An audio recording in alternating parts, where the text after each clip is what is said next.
Question number 3 of exercise 14.1. The following distribution shows the daily pocket allowance of a children of a locality. मतलब एक locality के बच्चों की daily pocket money का एक distribution आपको गिवन है और जो मीन पॉकेट अलाउंस है वो कितना है ₹18. डेट मीन्स आपको मीन ऑलरेडी गिवन है. मीन कितना है 18. अब जैसे ये आपको गिवन है 11 से 13 रुपीज़ जिनकी भी सैलरी है ऐसे सैलरी नहीं जिनकी पॉकेट मनी है ऐसे 7 बच्चे हैं और 13 to 15 तक की जिनकी पॉकेट मनी है ऐसे 6 स्टूडेंट है. इस टाइप से आपको डाटा गिवन है. इसमें 19 to 20 वाले कितने बच्चे हैं मतलब जिनकी पॉकेट मनी 19 और 21 के बीच में है वो हमें गिवन नहीं है. ये फ्रीक्वेंसी आपकी मिसिंग है और यही मिसिंग फ्रीक्वेंसी को हमें फाइंड करना है. आप इस फ्रीक्वेंसी को किसी भी एक मेथड की हेल्प से आप फाइंड कर सकते हो.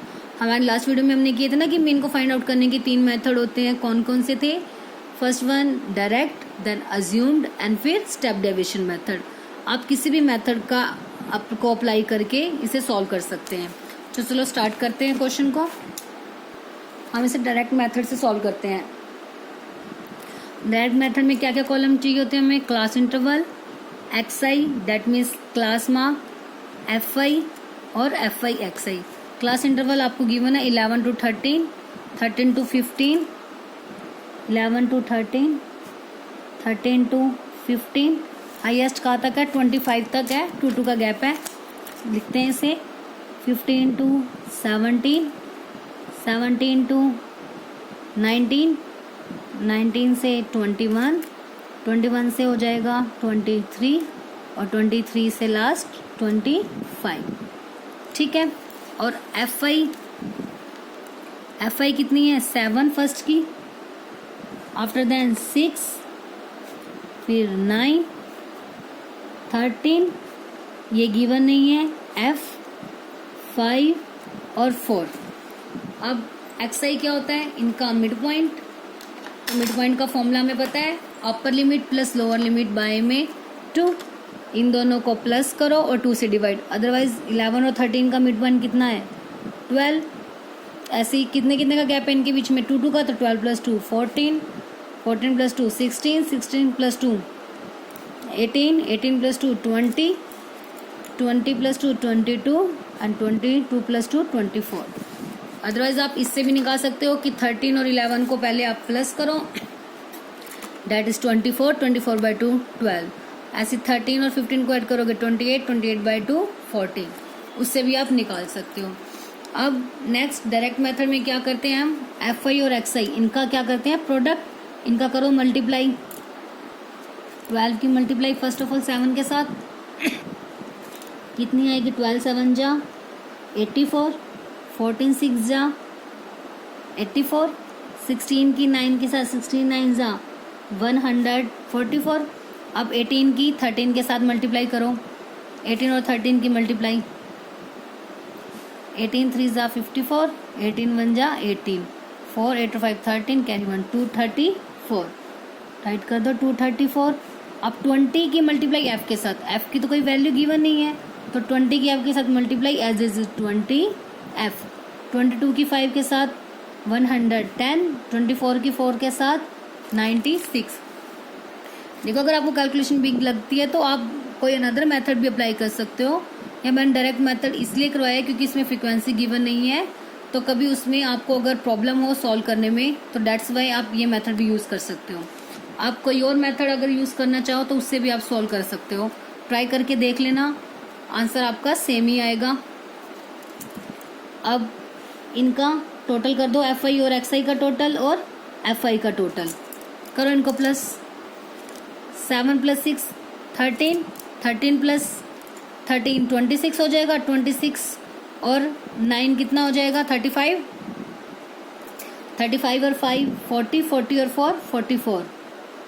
F की कोई वैल्यू नहीं है तो plus F as it is.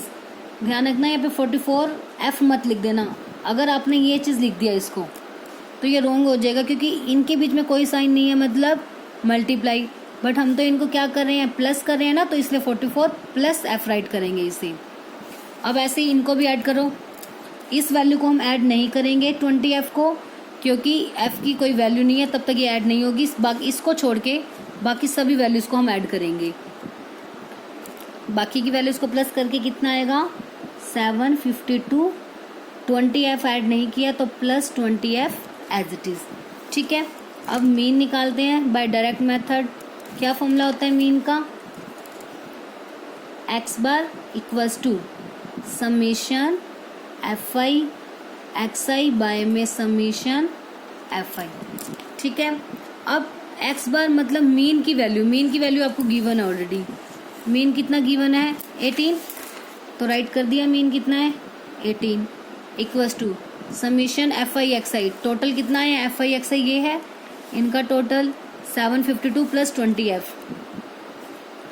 752 plus 20f by में समेशन fi का टोटल कितना है 44 प्लस f।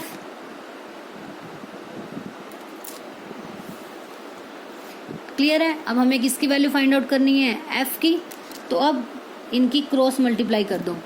18 की मल्टीप्लाई 44 प्लस f के साथ और 1 की मल्टीप्लाई इसके साथ, तो एज इट इज आएगा ये 752 प्लस 20f। अब 18 की 44 के साथ मल्टीप्लाई करो, कितनी आएगी 792 प्लस 18 की भी f के साथ, क्योंकि मल्टीप्लाई ब्रैकेट के बाद मल्टीप्लाई है तो दोनों वैल्यूज के साथ मल्टीप्लाई होगी, equals to 752 as it is plus 20f। अब जो f वाली वैल्यूज है उनको एक साथ रख लेंगे और कांस्टेंट टर्म एक साइड पे। 792 minus 752 which is equals to 20f minus 18f। ठीक है, अब 792 में से 752 माइनस करेंगे कितना आएगा 40, और यहाँ पे 20 में से 8 गया 2f। f की वैल्यू निकालनी है 2 मल्टीप्लाई में इधर आके क्या हो जाएगा डिवाइड में, तो f की वैल्यू आ जाएगी 40 बाय में 2, 40 बाय में 2 दैट इज 20। सो जो मिसिंग फ्रीक्वेंसी थी आपकी, missing frequency that is f, वो कितनी आ गई हमारी 20। So this is our final answer. Frequency कितनी आ गई 20।